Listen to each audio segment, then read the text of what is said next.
for playing that song for us. We will now carry on with the next input session by Sister Licia, SMI.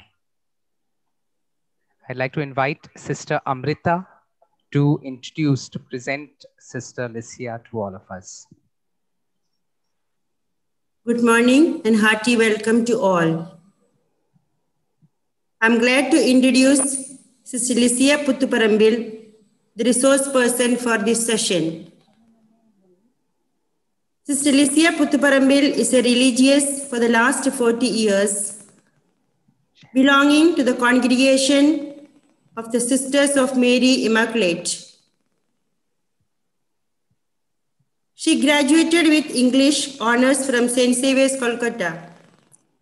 She holds a diploma in philosophy, a bachelor's degree in theology, and master's degree in canon law.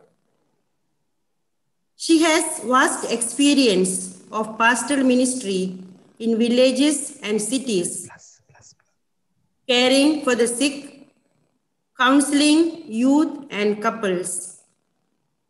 She has also been involved in diocesan tribunal work and formation ministry.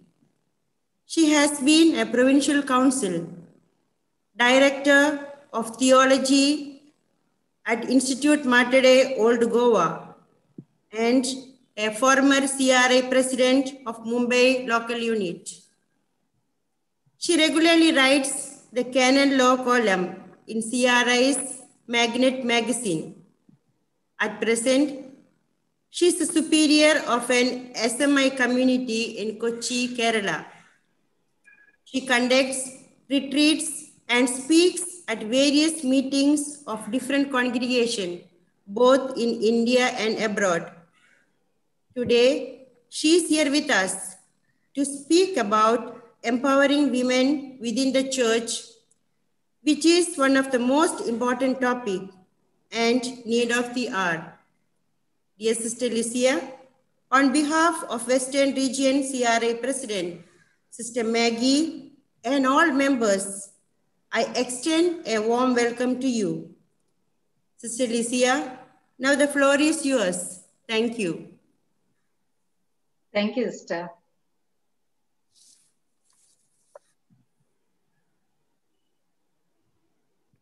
Yes, Sister Licia, please go ahead.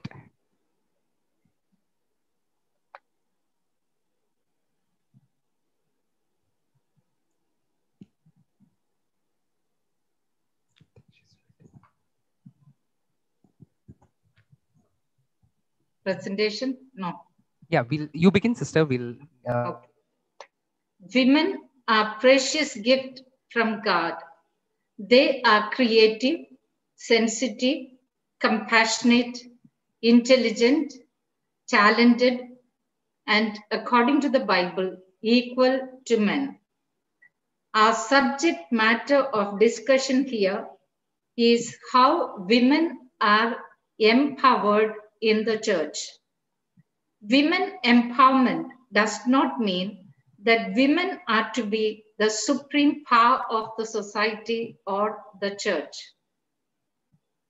But it would mean that women should have equal role in decision-making process in every sphere of life.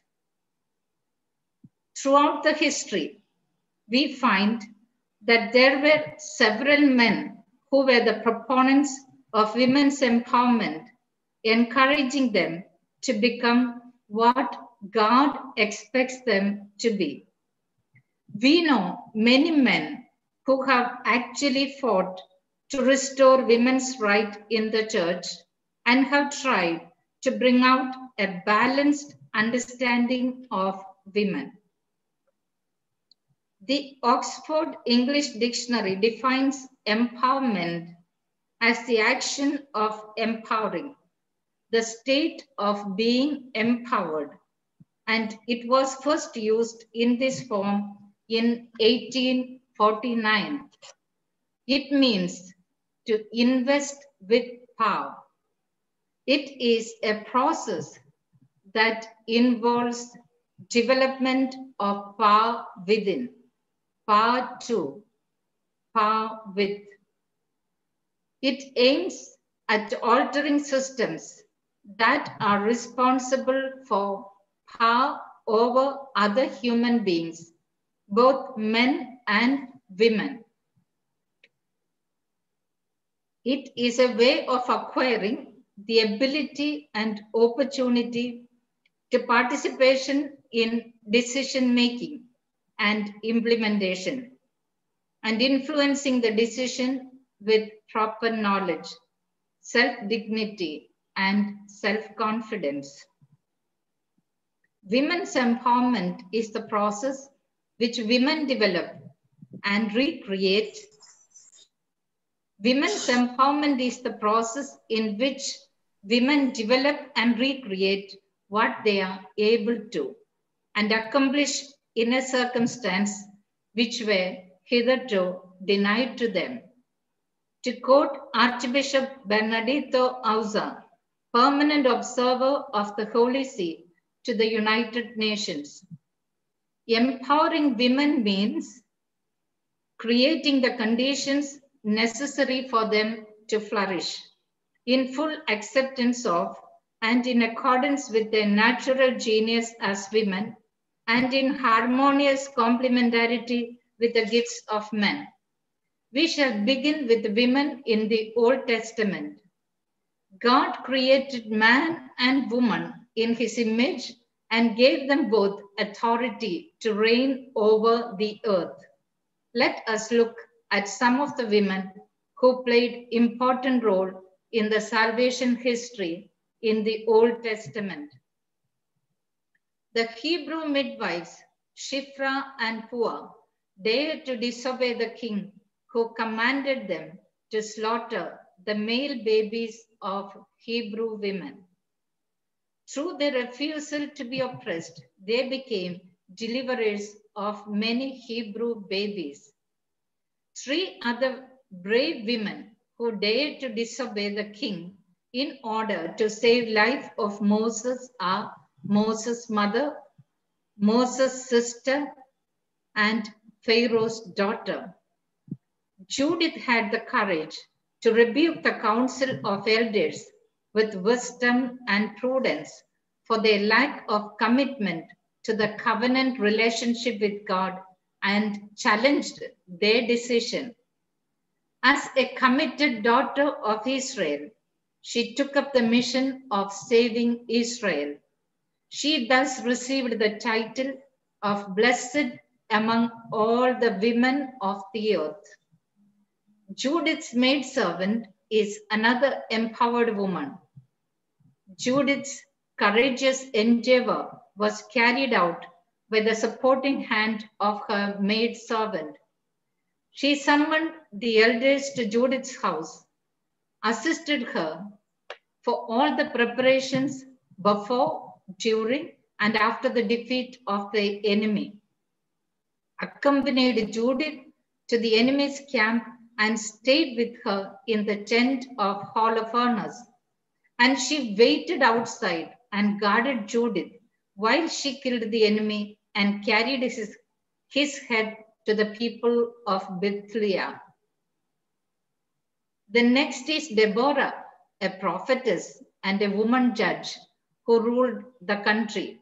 She was instrumental in defeating Sisera and redeeming Israel from the hands of King Jabin of Canaan. As a prophetess, she was a spokesperson for God. As a judge, she made decisions on God's behalf. The Lord commissioned Esther to rule as a queen and positively acknowledged the Queen of Sheba. Esther sacrificed her plans as a young woman and allowed herself to be taken into the king's harem in order to be in a position to speak on behalf of God's people at the appropriate time. Thus, she saved her nation and became a queen who held a high position of leadership in the land and cared for the poor. We have several women who are recognized as prophetess in the Bible. women such as Anna, Miriam, Deborah, Huldah, and Philip's 4 daughters. Among them, perhaps, the most widely unknown female prophet is Huldah. After the discovery of the book of the law, King Josiah sent 5 prominent officials to Huldah and, according to her oracle, led the people in an act of covenant renewal. Please note, the king did not seek out any of the leading male prophets of the day, such as Zephaniah and Jeremiah. Let us look at women in the New Testament. Matthew's gospel presents a confident, bold, and courageous woman who took the initiative to come out on her own and make a request to Jesus to cure her daughter using the language of the Jewish prayer. The Canaanite woman, during her dialogue with Jesus, redefined Jesus' mission to the Gentiles. Thank you, Cleo. For then, Jesus was of opinion that he was sent only to the lost sheep of the house of Israel. It's her direct and continued conversation that changed his attitude and extended his horizon. In the end, she is lauded Jesus for her great faith. The Gospel of John presents empowered women who play significant leadership role. Among them are Mary, the mother of Jesus, the Samaritan woman, Mary and Martha, and Mary Magdalene. Mary, mother of Jesus, challenged convention in conceiving him and placed herself at risk of disgrace and death. At the wedding feast at Cana, she went ahead confidently to tell the servants to do what he tells you, and was instrumental in letting Jesus perform his first miracle despite his statement, "My hour has not yet come." She was there at the foot of the cross and at strengthening the shattered apostles in the upper room. The Samaritan woman questions Jesus at every significant moment of the narrative. She challenges the religious association between the Jews and the Samaritans, as well as the social association between men and women. She appears to be a woman well versed in her religious traditions. She was empowered to become a missionary, a preacher of the good news to a whole community of Samaritans who otherwise might not have received this good news. Martha's sister Mary stepped outside her proper housewifely role, sat at the feet of Jesus to be taught by him. The undaunted action of a woman enabled her to touch Jesus' garment and to experience the divine healing. She was considered an outcast, unclean, contaminating all whom she touched. She risked the fury of the crowd with the hope that if she could touch his garment, she would be made whole. Her faith made Jesus not only heal her, but also to bless her by addressing her daughter and asking her to go in peace. The bravery and audacity of Mary Magdalene made her the apostle of the apostles, the great announcer of the resurrection. According to Luke, there were 4 women who proclaimed and declared the good news of the resurrection to the frightened disciples. Now it was Mary Magdalene, Joanna, Mary the mother of James, and the other woman with them who told this to the apostles. Jesus made them the harbingers of the good news, the bearers of the good news, the messengers of the resurrection, and the new heralds of Christianity. Let us see Jesus' attitude towards women. Jesus' liberating presence is experienced by women. He treated women as equals. He taught them, though the Jews denied women the right to study or discuss the Torah. He spoke to them in public, though no Jewish man would even address his wife or mother or sister outside the home. He raised a woman to life at a time when women were considered as essentially unimportant. He refused to stone the woman caught in adultery. He healed the hemorrhaging woman who touched him and rejected the taboo of primitive times, which held her as untouchable. He used the feminine image of God in the parable of the woman, the widow who put all that she had into the treasury. The empowered women in the early church. Joel prophesied about the future outpouring of the Holy Spirit. I will pour out my spirit on all flesh. Your sons and your daughters shall prophesy, even on the male and female slaves. In those days, I will pour out my spirit. Further, Jesus said after his resurrection, when the Holy Spirit comes upon you, you shall receive power to be my witnesses in Jerusalem, Judea, and the ends of the earth. When the 120 people gathered in the upper room on the day of Pentecost, the count included women. In the same way, both men and women participated in subsequent prayer gatherings, experienced the fullness of the Spirit, and preached the word of God with boldness.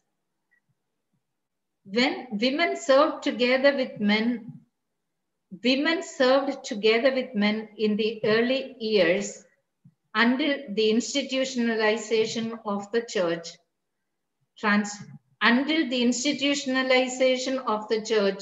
Transformed leadership into the sole prerogative of men. In the Acts of the Apostles, we see Priscilla and her husband Aquila teaching more accurately in the way of God. To Apollos, a man who was already mighty in the scriptures. Paul introduced Phoebe, extolling her noble virtues, a woman of caliber and worth in the Christian community in Cenchrea, where she served as deaconess. Paul encouraged Judea and Syntyche to keep cooperating and stated that they had toiled along with him in spreading the gospel. Women deacons in post-apostolic period. In the 2nd and 3rd centuries, the church had women deaconesses along with male deacons.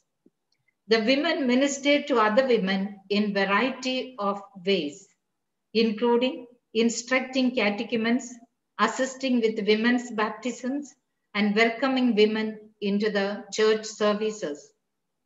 The tradition of women deacons was kept alive until the 12th century AD.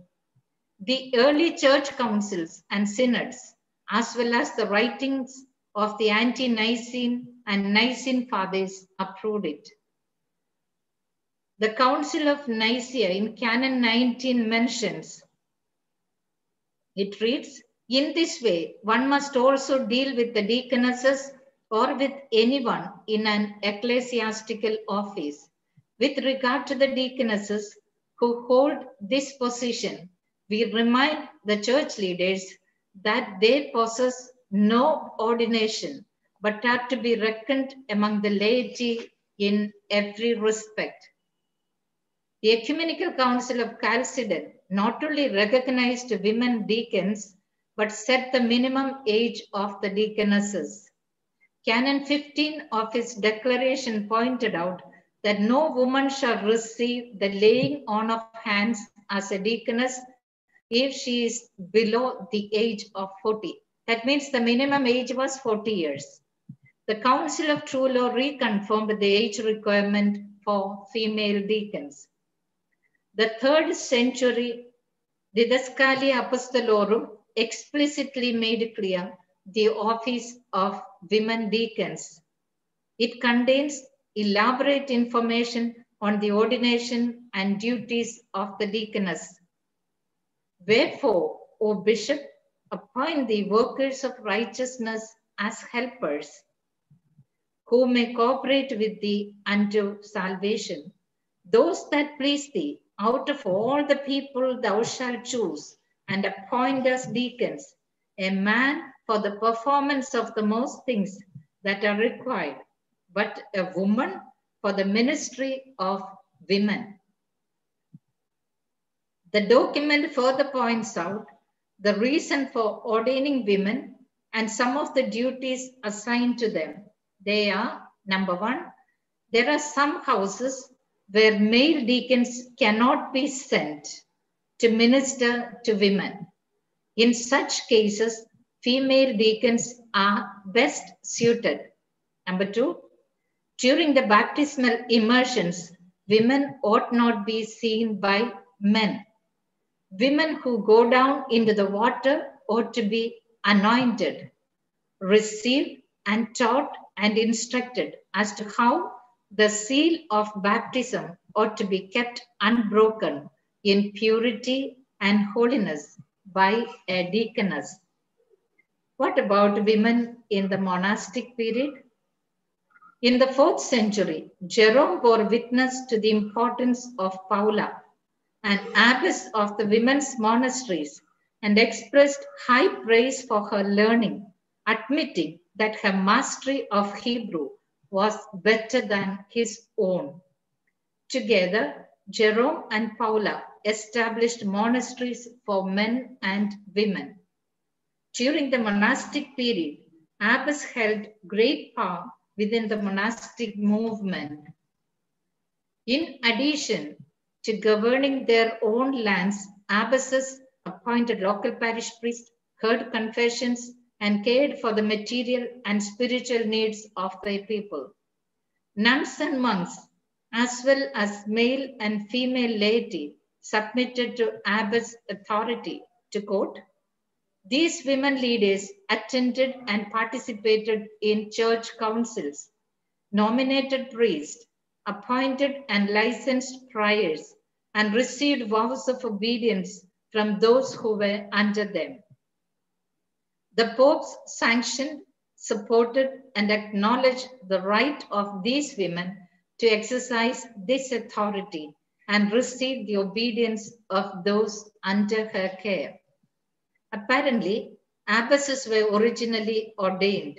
They received the symbols of the office of a bishop, the mitre, ring, crochet, gloves, and cross. However, later translations obscure much of the earlier written evidence surrounding the ordination of abbesses by rendering the Latin term blessed rather than the ordained. The abbess's authority and power declined from the 12th to 16th century. The Council of Trent requested them to submit themselves to the male abbot. We can enlist several women like Joan of Arc, Saint Teresa of Avila, Mary Ward, Mother Teresa, Mother Immaculate, who let themselves be used by God to do major things in God's kingdom. Saint John of Arc led a French military campaign against the English. Saint Clare of Assisi played an important role in the Franciscan movement. Saint Teresa of Avila brought about reformation in the church, in the Carmelite monasteries, and founded the Discalced Carmelites. Saint Mariam Thracia, though faced fierce criticisms, broke the custom in traveling the roads unaccompanied by men in order to access to new opportunities and create change. These are women who ventured out to found religious congregations so as to empower others. For instance, Mary Ward was convinced that the gospel would be unfulfilled until the poor young women were educated. But Mother Mackley sensed that the gospel would be unfulfilled until the sick were treated with dignity. Mother Teresa of Kolkata recognized that gospel would be unfulfilled until the dying poor are treated as human beings and evoked the conscience of the society.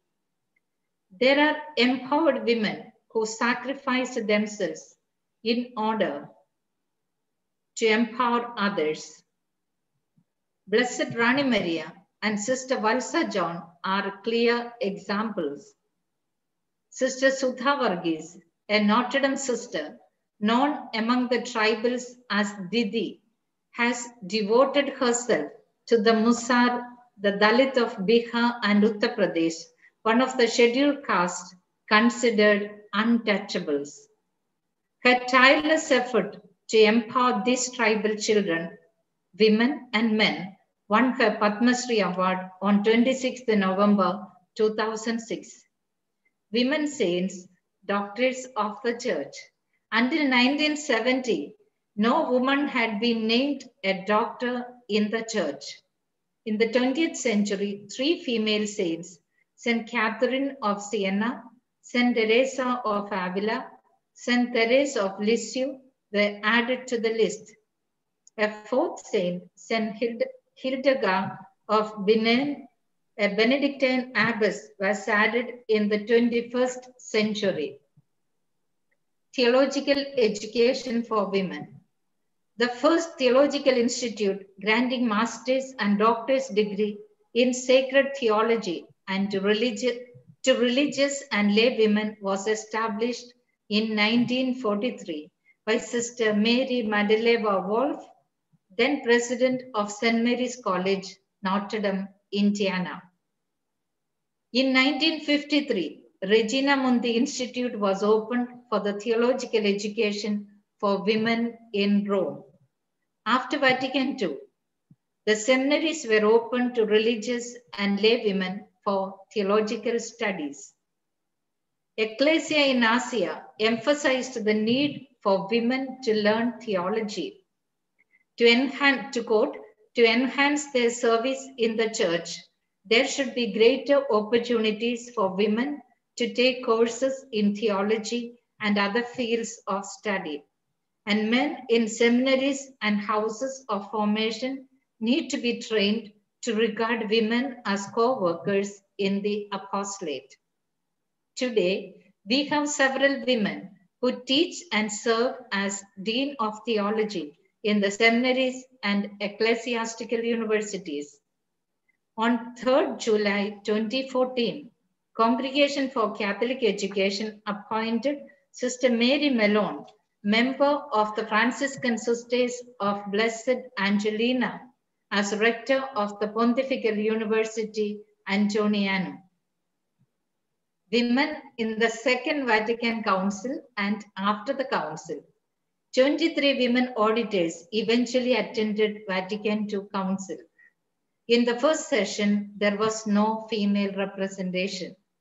In the second session, beginning on 29th September 1963, women were allowed to be present for the opening ceremony each day. Through the intervention of one of the council fathers, women were taken as auditors for the 3rd and 4th sessions. On October 23rd, 1963, during the discussion on the Church as People of God, Lumen Gentium, Leon Joseph Cardinal Suvanens, Archbishop of Milan, and a council moderator said that systematically excluding women from active church participation made no sense in an age when they go almost to the moon. He called for increasing the number and range of lay auditors. He continued, women too should be invited as auditors.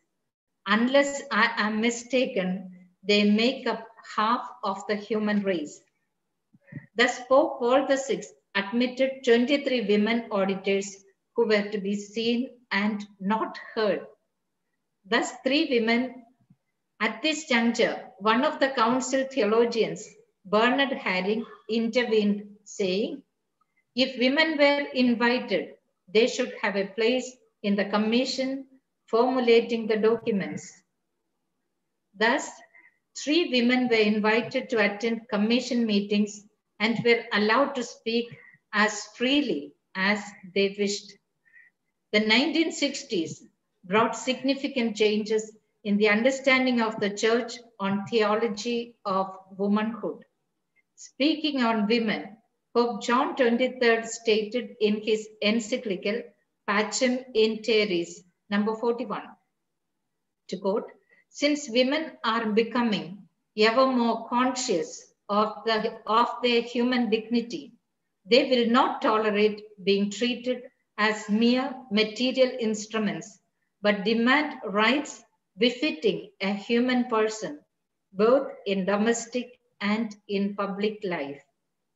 This was resounded in Gaudium et Spes, number 29, to quote, with respect to the fundamental rights of the person, every type of discrimination, whether social or cultural, whether based on sex, race, color, social condition, language, or region, is to be overcome and eradicated as contrary to God's intent. At the conclusion of Vatican II, Pope Paul VI, addressing specifically to women, said, the hour is coming, in fact, it has come, when the vocation of women is being achieved in its fullness. The hour in which women acquires in the world an influence, an effect, and a power never hitherto achieved. Women, make it your task to bring the spirit of this council into institutions, schools, homes, and daily life. Women of the entire universe, whether Christian or non-believing, you to whom life is entrusted at this grave moment in history, it is for you to save the peace of the world.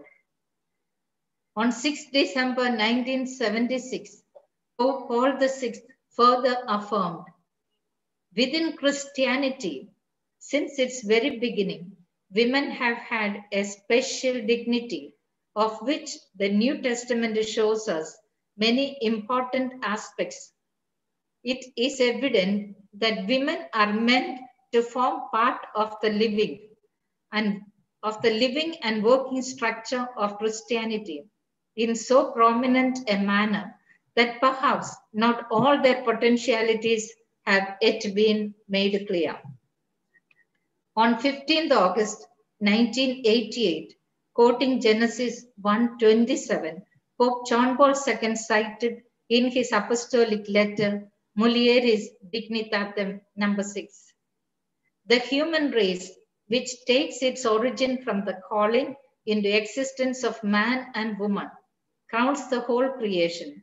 Both man and woman are human beings to an equal degree. Both are created in God's own image.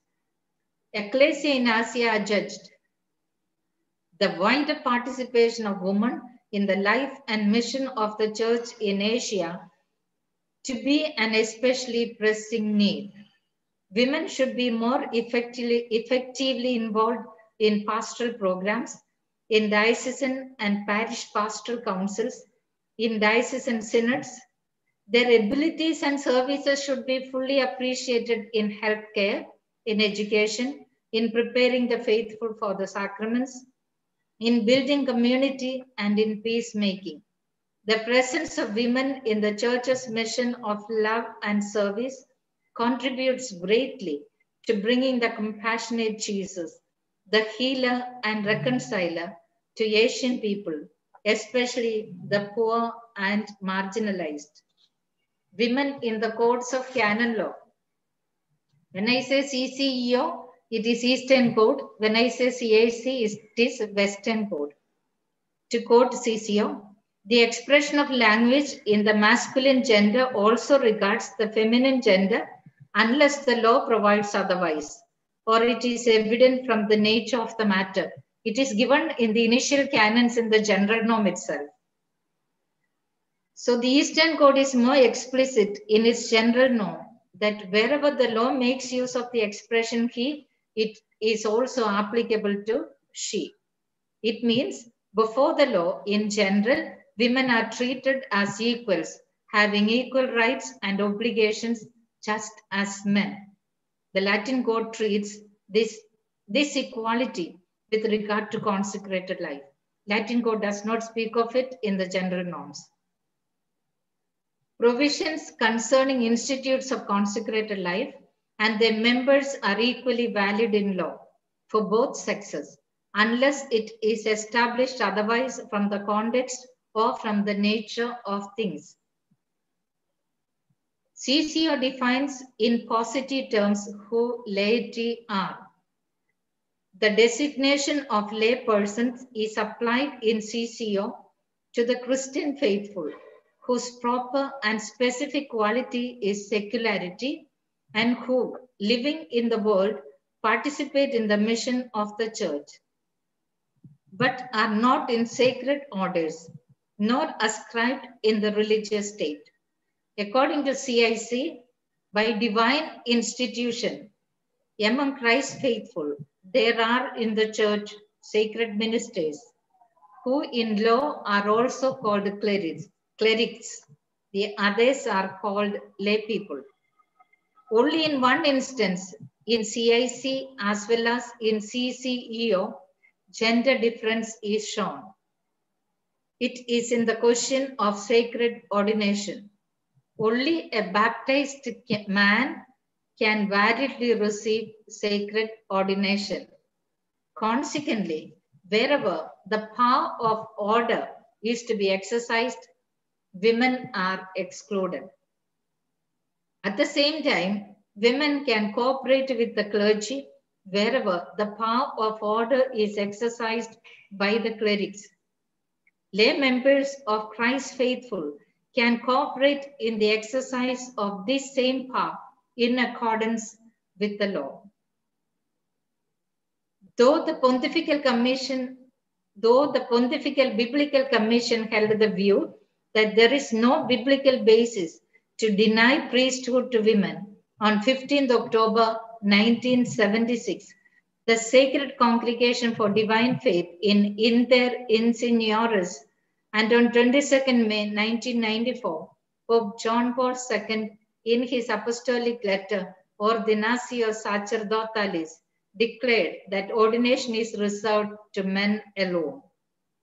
I declare that the Church has no authority whatsoever to confer priestly ordination on women, and that this judgment is to be definitively held by all the Church's faithful. The section that deals with the obligations and rights of all Christ's faithful, as well as of the lay members of Christ's faithful, apply equally to all Christ's faithful.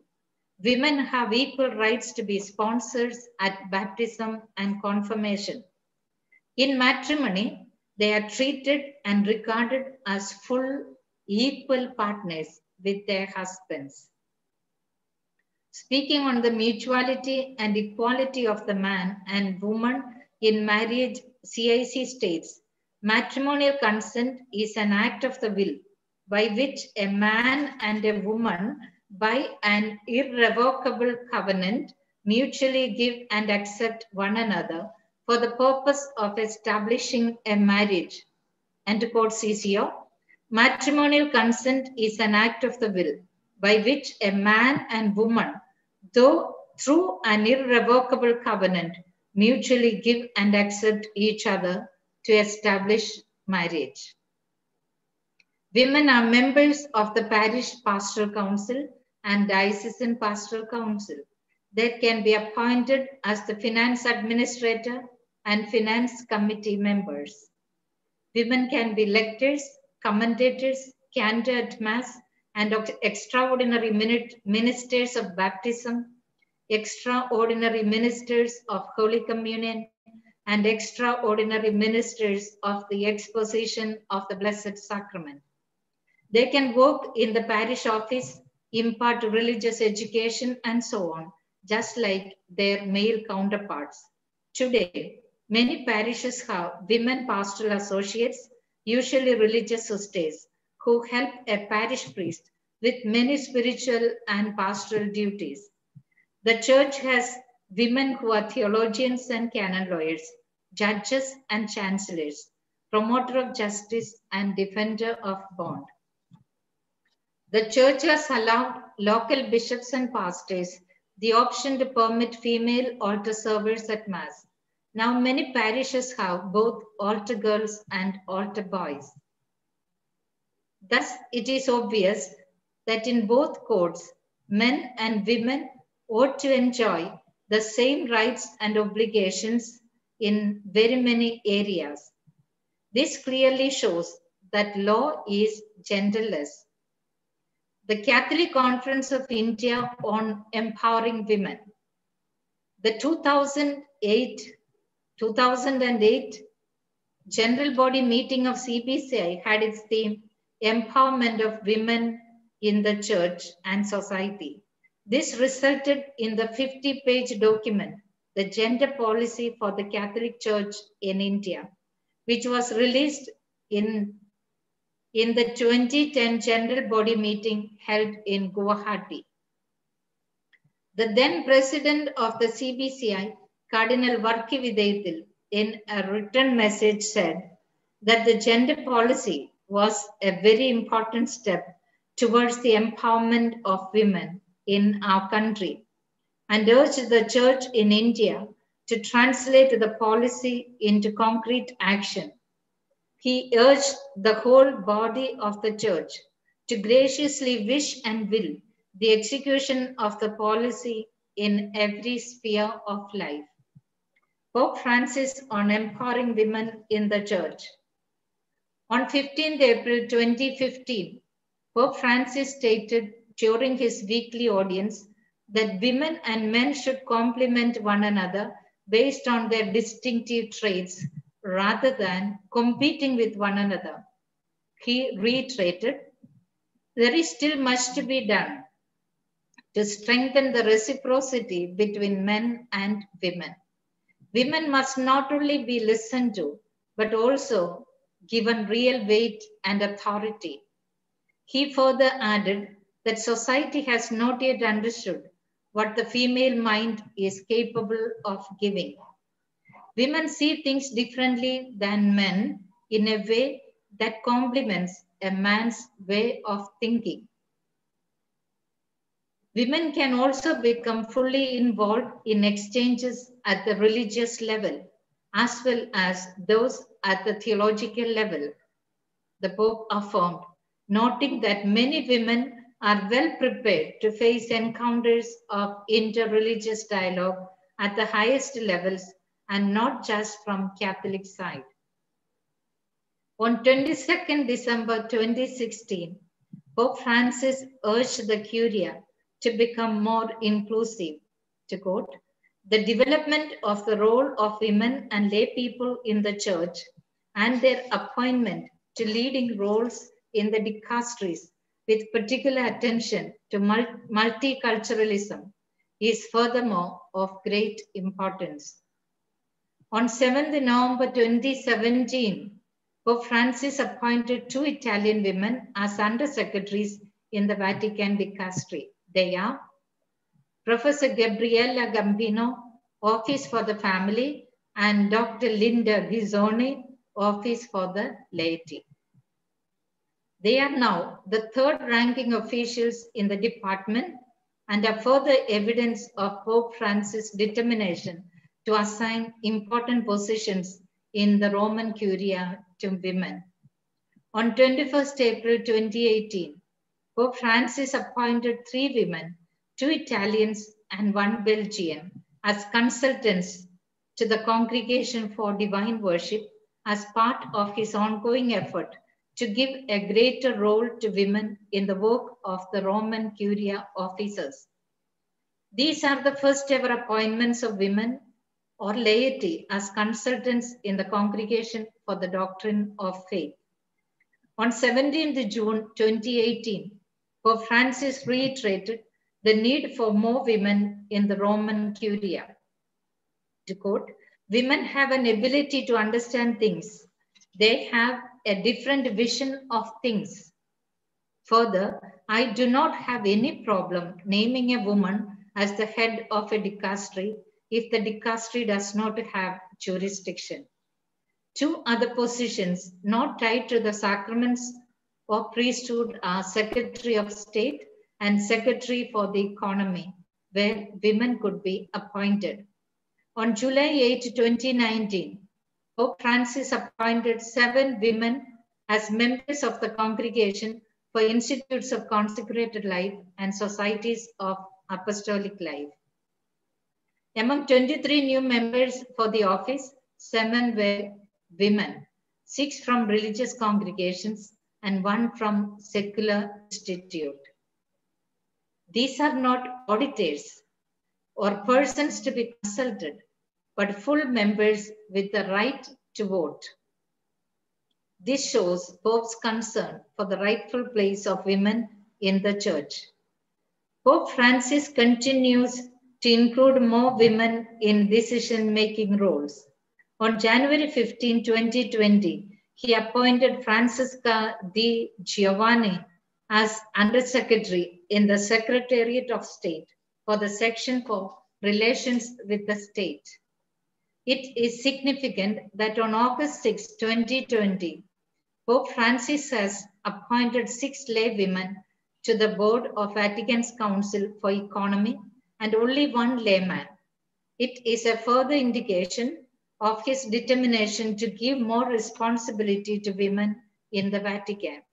To conclude, women have their own unique role to play in the economy of salvation. They are fully human beings with faculties of the mind, emotions, and the spirit.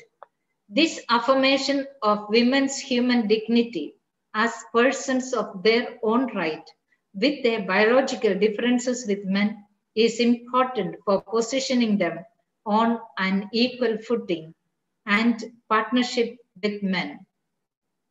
It is the need of the Pilgrim Church to discern whichever area women can be empowered.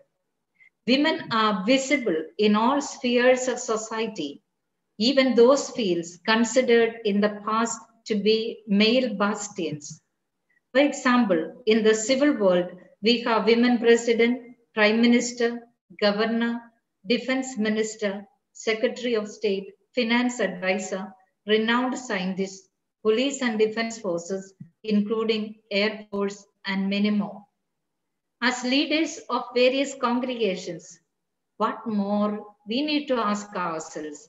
As leaders of various congregations, what more can we do at the grassroots level to empower women, to include women's experience and expression of God, to bring about a change of attitude through a proper understanding of the role of men and women in the family, society, and in the church, and to bring about a greater awareness of the original mutuality between men and women. Do we have the courage to take risk as pioneers, just as Jesus did? Thank you for your patient listening.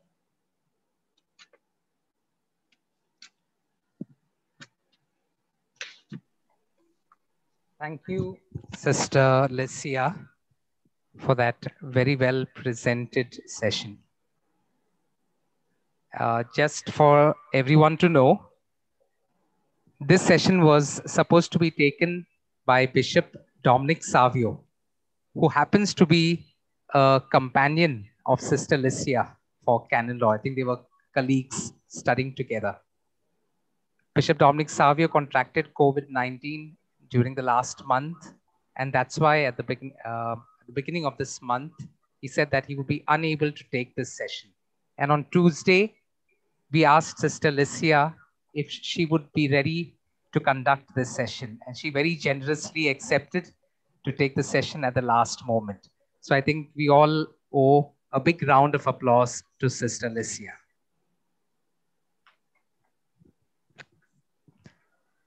Over to all of you now for any questions, queries, clarifications. Please unmute yourself and speak.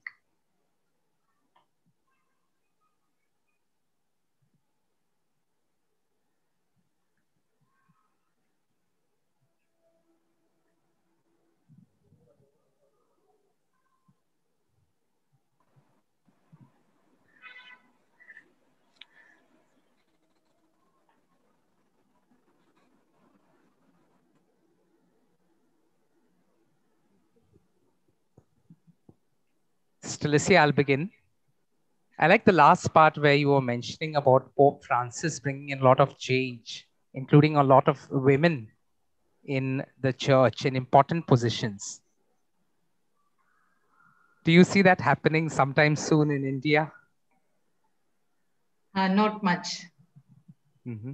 So what would you suggest that we need to ask ourselves, our members, are they empowered?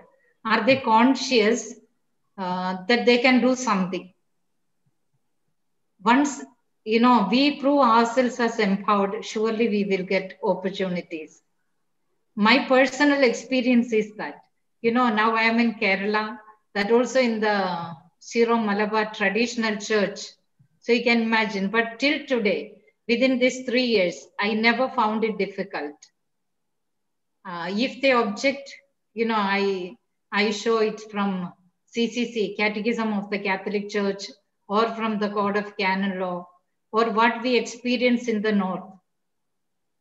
I never found difficult. In our church feast, only men are generally invited to preach, not homily, but I was invited last year. Despite my difficulty in Malayalam, they said, what you know is enough. So we get opportunities, and I am given a lot of opportunities here. I'm just new, after 40 years, I came to Kerala. So what we need to is how we encourage our sisters and make them feel that they are capable.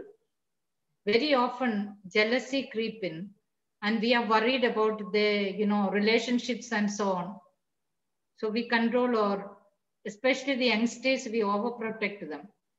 So naturally they are not empowered. My personal experience is that. But there are women religious who are empowered and they are doing well. They are able to assert their views. Thanks, Sister Licia. The floor is open to all the participants to put forth your questions and queries.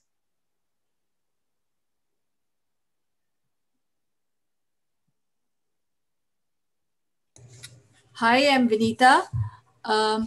I understand that after the gospel is read at Mass, we are not even allowed to give. No, my video is not working. Okay. So that's okay. I can hear you. All right. After the gospel is read at Mass, religious sisters do not have the permission to preach the gospel. Of daughters. Yeah. Yes. So I find that very strange because we preach everywhere else except at Mass, we are not permitted. So I don't understand the legality. Is it something in canon law which says this, or is this individual bishop? In the law of the liturgy, only a deacon and priest, ordained ministers can preach the homily soon after the gospel. But we are given lots of opportunity to give it as introduction and a type of homily after communion. There are lay people, women religious who are requested to preach. They cancel the homily soon after the gospel, and then after the communion, we are given opportunities to preach. But how many of us are willing? I know in several areas, when the priest gives us opportunity, sister, today please say, or tomorrow please say the introduction. Oh, no, Father, please don't. You give, Father. That's the way we answer.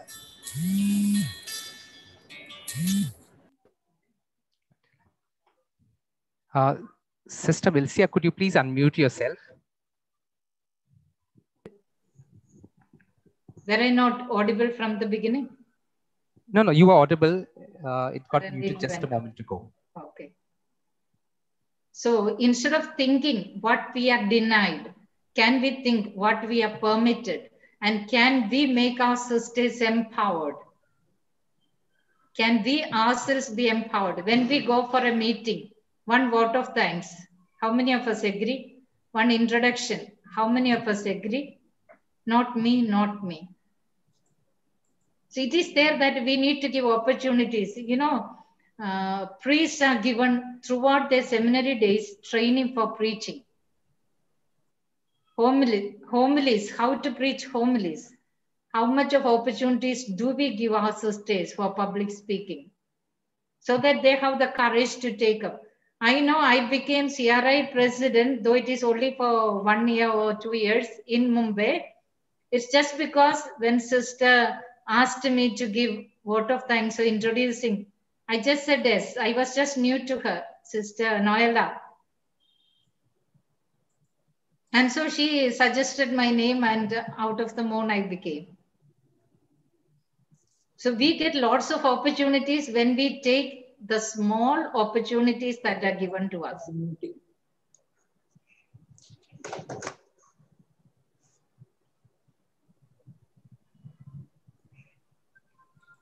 I purposely did not speak anything that we are denied of, because there are many more we can speak on what we are permitted. And we need to make our own members aware of that. And also our parish priest, our bishop. Once we are empowered easily, they will let us do things.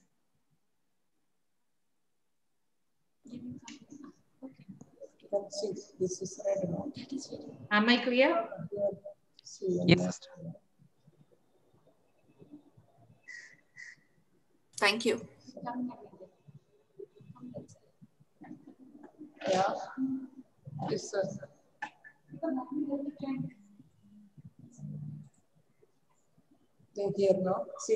Sister Josemary, we can hear you. Do you want to ask a question? Okay. No.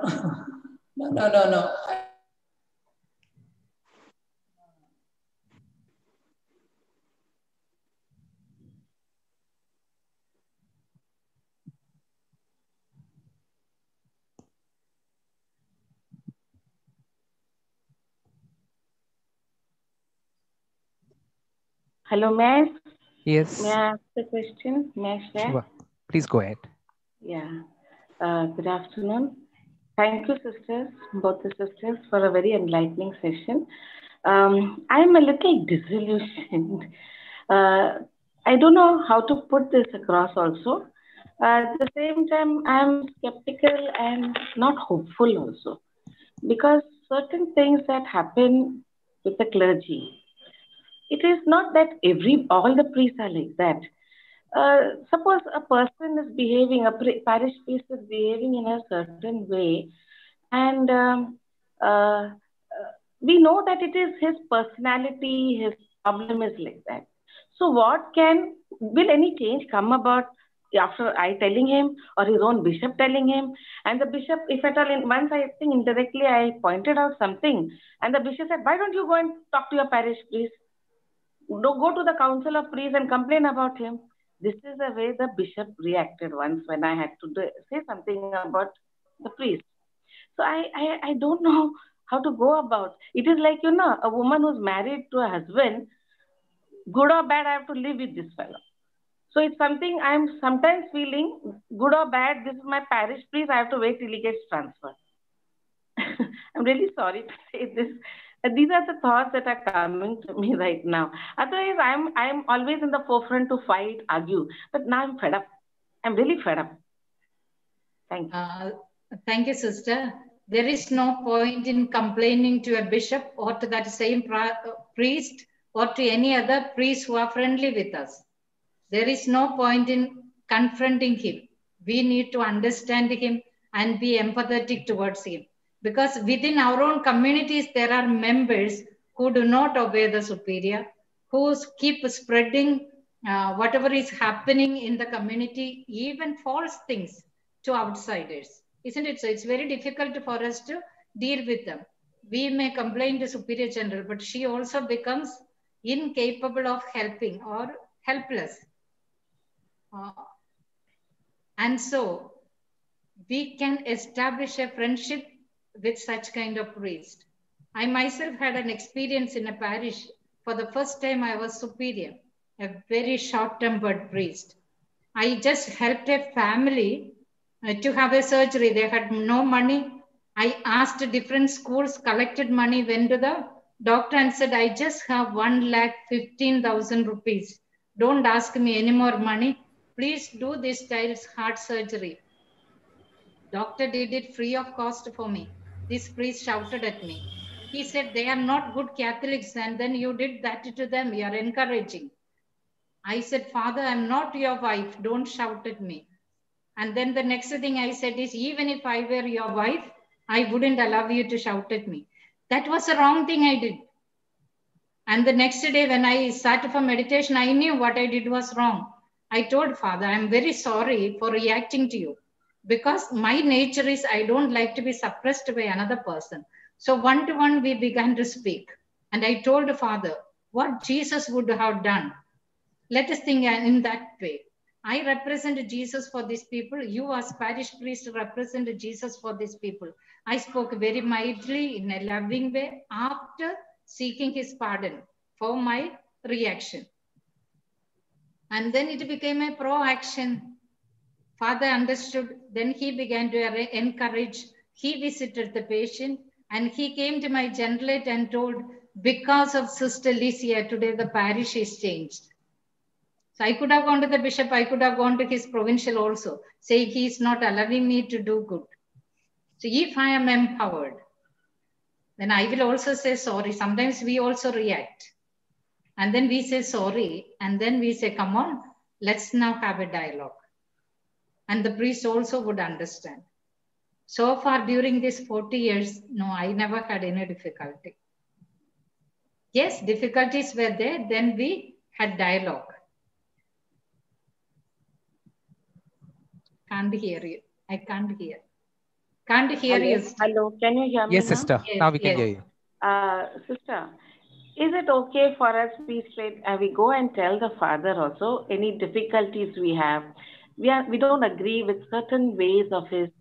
For right now we are feeling apprehensive about that also. You know what father will think? He'll stop coming for mass. As it is 6 months, 8 months, he has stopped coming for mass in the name of COVID. Okay, so I feel no, deep down we are all under that pressure. Father will stop saying mass for us. And that is one tool the priests are very powerfully using against religious in many places I've seen. Anything against them, they will not go for mass to their convents. What do you do? And now with online mass, we are all fine with online mass. I myself had an experience of this sort when I was just 28 and appointed as a sister in charge in a community in Bihar. That was a Keralite priest. He asked me for something. I did not agree. He said, no mass. I told Father, if your understanding of Holy Mass is that, if your understanding of priesthood is that, I will not give up my principles for that Mass. 15 days we had no Mass. We had paraliturgical service. And then 16th day himself came. The reason we were just 4 sisters, we remained united. Wherever we moved forth together. We never gave opportunity to that particular priest to be in friendly with one sister. Sometimes our own community members go and reveal what we discuss in our community. So the priest gets wild. That's what I said. That sisterly love in community is very important. We have to make our sisters empowered.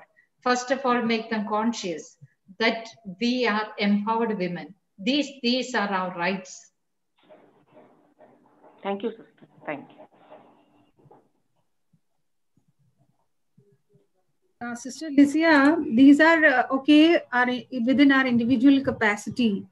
But then what about the issues which are related to our congregation or major issues of property or even abuse cases, and there are many other issues. It's not personal issues. In those cases, how do we handle them? Okay.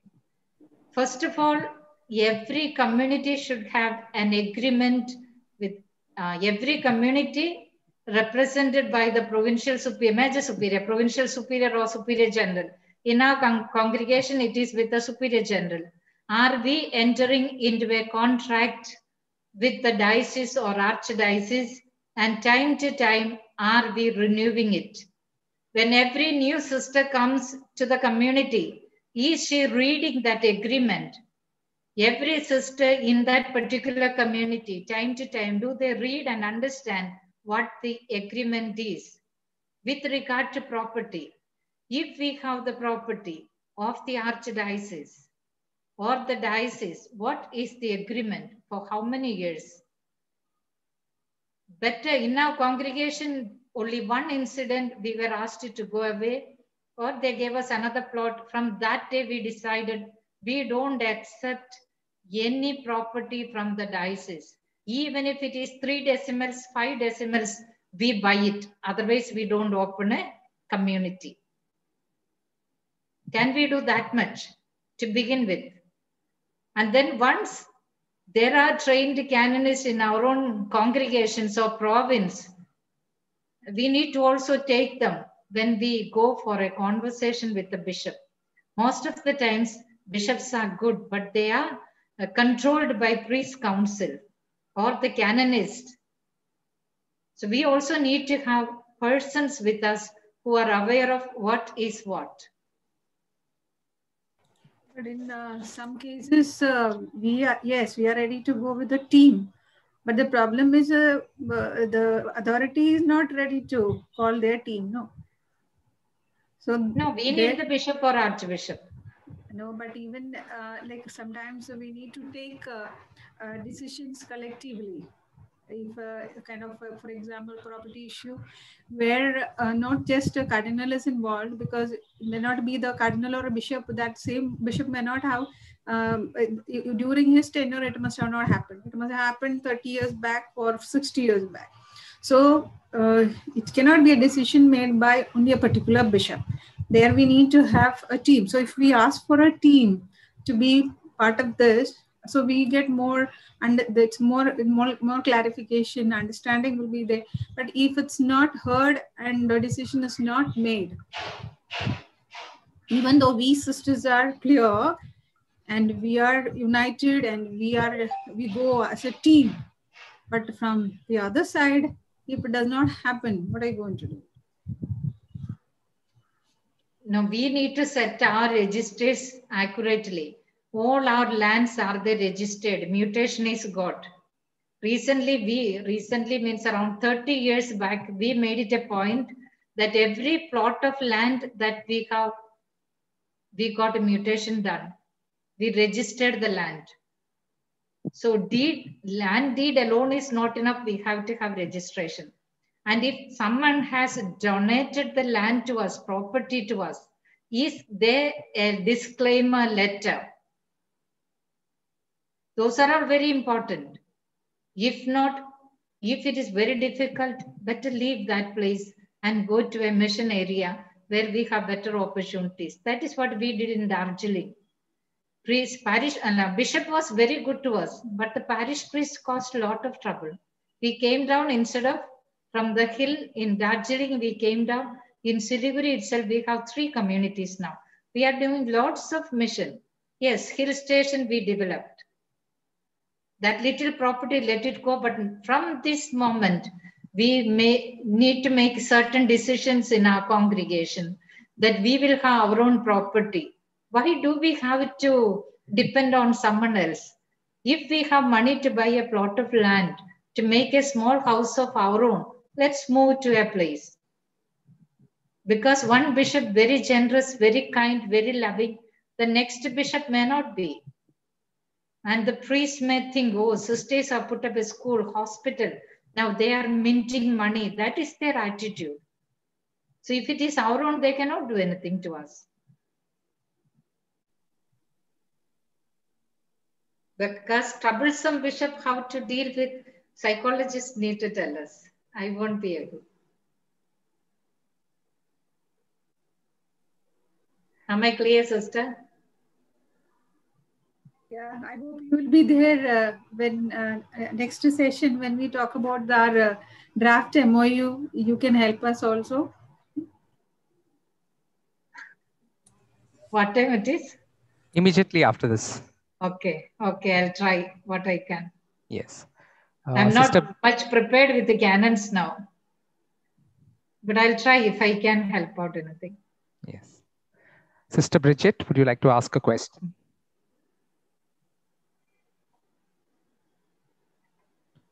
Please unmute yourself.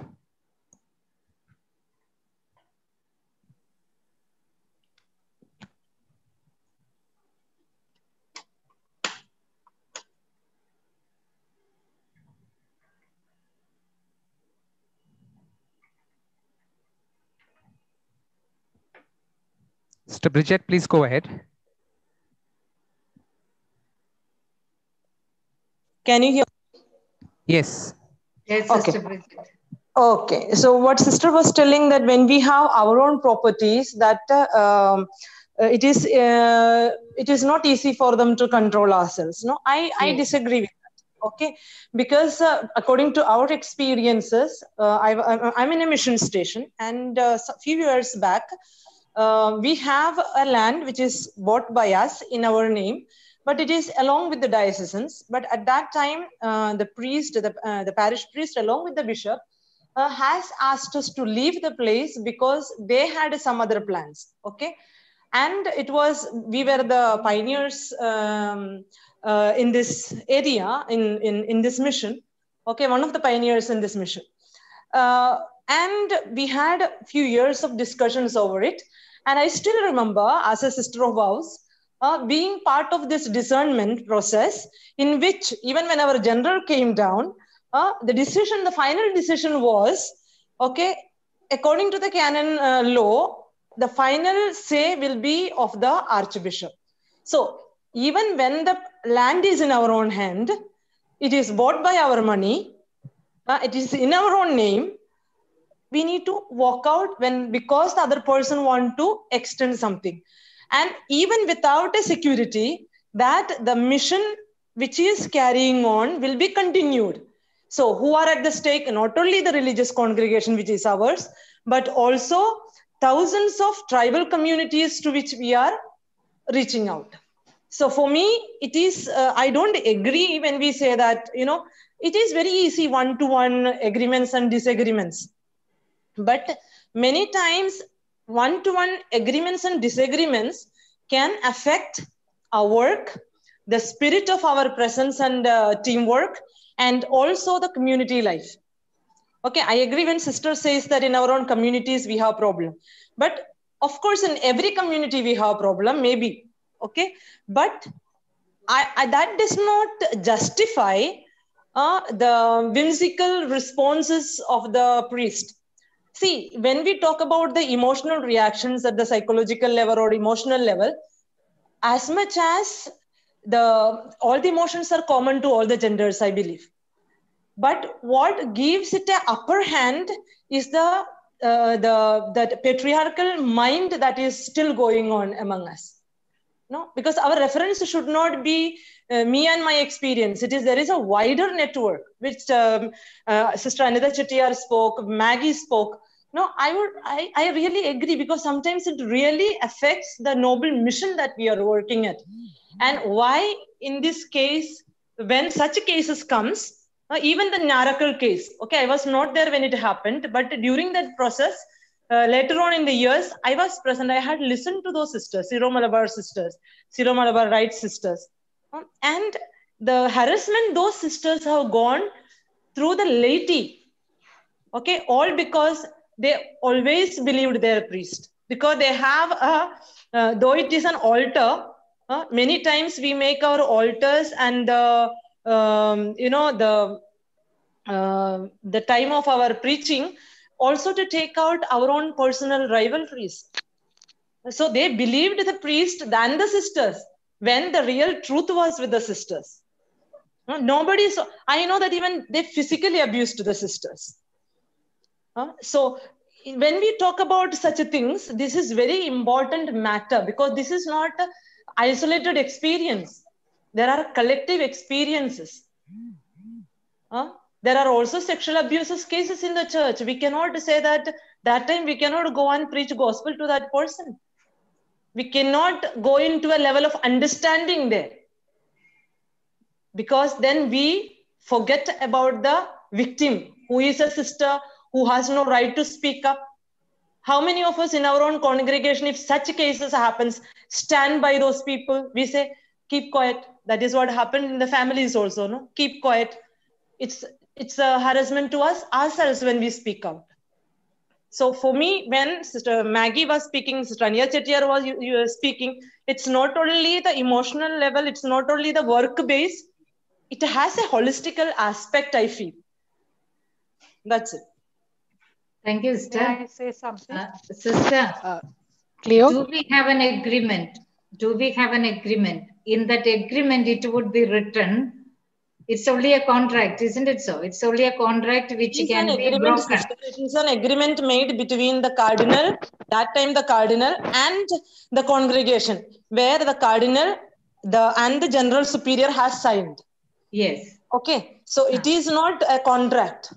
It is, the contract was making use of the hall and all those. That is a contract. But when there is a collaboration and other things comes, it is very clearly written. The final decision will be by the archdiocese of archbishop of the archdiocese. So I mean, this is not just one case of the congregation, but there are so many things that are happening all around. In Kerala, is also very, very, very common. If you speak about Kerala, sister, I won't know much, because I came here as a patient, and I continue to stay. So I don't have, except with the parish priest, I don't have much experience here in Kerala. 40 years I had been in the north. So I cannot speak much about Kerala. But we never agree, in our agreements, there is no clause that final decision is of the archbishop or cardinal. We don't, our superiors don't sign such an agreement. We can make the decision of leaving, provided that we inform them maybe 1 year early. They can ask us to leave. If our mission is not required, they can also ask us to leave. That is also with the prior permission, prior information of 1 hour. 1 year, sorry, 1 year. Okay, that clause, we don't give to one person the complete authority and then he makes the last decision. We have to be very, very careful. We need to consult canonists as well as lawyers when we are signing such kind of agreements. And another thing we need to know, our mission is the mission of the Lord Jesus. If the bishop doesn't want us, sell the property and then go to another mission. That's what we do in our congregation also. And we will flourish because we are working for Jesus. I know there will be a lot of emotional breakage that we developed our people. Well, we developed in the name of Jesus and the people belong to Jesus. He will care for them. But sister, if we start running from one place to the other, there will be, most probably we will be always nomads, because many dioceses have got this problem. No, all the sisters will be running around all the time. I don't know, and Cleo, can I speak? Forget about we moving. What about the continuation of the mission? Because I strongly believe every consecrated life is founded on the objective of the mission. Okay, so there is, if we are going to have a half-cut mission, then what is it's like, the real purpose is being forgotten in the power struggle. Sister Noella, could you carry on? Yes, yes. That's what I said. Licia, I would like to talk from my experience with many congregations who I have worked with and helped. Congregations today, when even if they have an agreement with the bishop, 40 years ago, 50 years ago, there was nothing on paper. It was a gentleman's word. And if it was on paper, it was very minimal. today these same congregations are being asked to buy land at the current rate. The bishops want to take back the land with the buildings and give nothing. It seems that the main mission is money, income generation. And I feel that there are many, not I feel, I know there are many congregations who have problems in very many different dioceses, but they don't open their mouths. They don't open their mouths. They wait for others to do the talking, and then yes, it's with us also, but nothing concrete comes out. I know there's an MOU coming up next, and I would like to give some response to that also.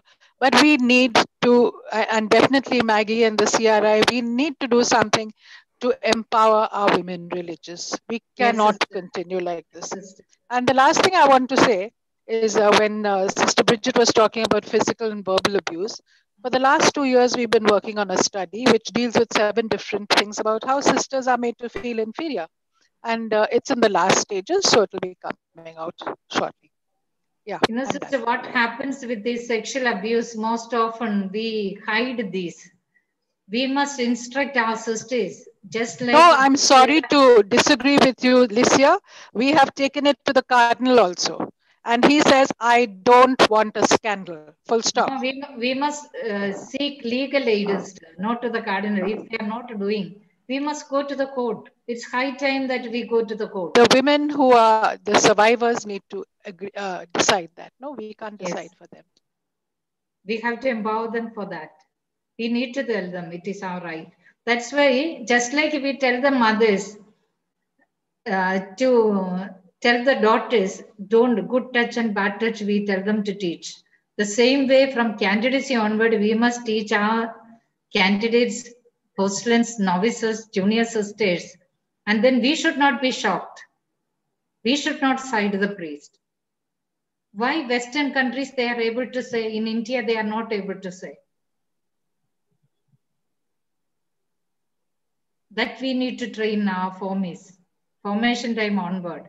And we have to accept this reality it is existing. If they know we are weak only, they will touch us. Otherwise, they will attempt and then they stop. Father Cleo, I would like to respond. Yes, we'll have the last intervention. Yeah. Sister, you said that in the sexual abuse case, we must take legal action, go to the court and all that. I think the same thing will apply when the land also is infringed. When the land, the bishop is saying, when Sister, I think Bridget said, their own land, and they are telling you vacate and you go. We just pack up and go. I don't agree at all, Sister. Absolutely. And we know what is the motivation behind all this. They don't consider our mission as mission. They want to construct a school maybe. So get out from here and go because they want the school for income generation. I don't agree this at all. And therefore, I am very happy with this happened in our own case. I'm happy my provincial Maggie stood by us. In one AGM, when she proposed that this is what the cardinal is telling us to vacate in one place and this is what they are ready to give and this is what and all that, we all took one stand. We said, we are not going to move out from here. Absolutely. We will sit and let us see if they are going to throw us out. We will not move, and we were happy that the provincial was with us. We will not move. And now that I think some of the lawyers, some lawyers like I think PD Matthews here, he can say there is a law, no, land to the tiller. We have spent 25 years, 30 years in that place. And today suddenly the cardinal and others says, no sisters, you all go, we need this place. And we need the buildings. And we need the buildings. We need the building. Yes. We will not actually, do. Sister, in Tamil such Nadu, cases we will go to the court against the hierarchy. In Tamil Nadu, there are several congregations who have gone to court and they have won the case. We will also do that, yes. Yes. Legal aid must be sought. Cleo, just to add one sentence to what Anita Chetia has said. Yes. I think besides the money that is involved, there's a lot of a power game that's going on. Yes. And I think that's very important. And for them, again, the patriarchy comes out. They want to be on top of everything and telling everybody what to do. The sisters are nobody. Thank you. That's what I want to say. Yeah. So thanks to Sister Licia and to all of you who have intervened asking your various questions. I'd like to thank Sister Licia in a particular way for the way in which she has beautifully presented how women have been instrumental in the way that the church has ministered to people. Thank you for helping us see its roots in scripture itself, the Old Testament, the New especially, with the spreading of the gospel, with the ministering to people and women sharing actively that ministry. Thank you for also helping us see how in history women have held important positions, have exercised authority, have been persons who have held, you can say, a position on par with bishops and other ordained persons. And finally, although through the ages perhaps that power has diminished, now there's a movement starting right up from the Pope himself to give women their due place within the church. During the discussion that we've had, you also added the point that women, especially women's congregations, need to empower their candidates, their members, to be persons who speak with dignity, who take whatever opportunities come their way, who stand up for their rights, who are persons who collaborate also with others when it comes to voicing their rights or standing up for those who have no voice. I think with the collaboration of all persons of goodwill, of men, of women, of religious, of the laity, of even people of other faiths, if we join together for the cause of good, for the cause of equality and dignity of all people, I'm sure that all our efforts will not go in vain. Thank you very much, Sister Licia. Let's all give her a big round of applause. Thank you, Cleo.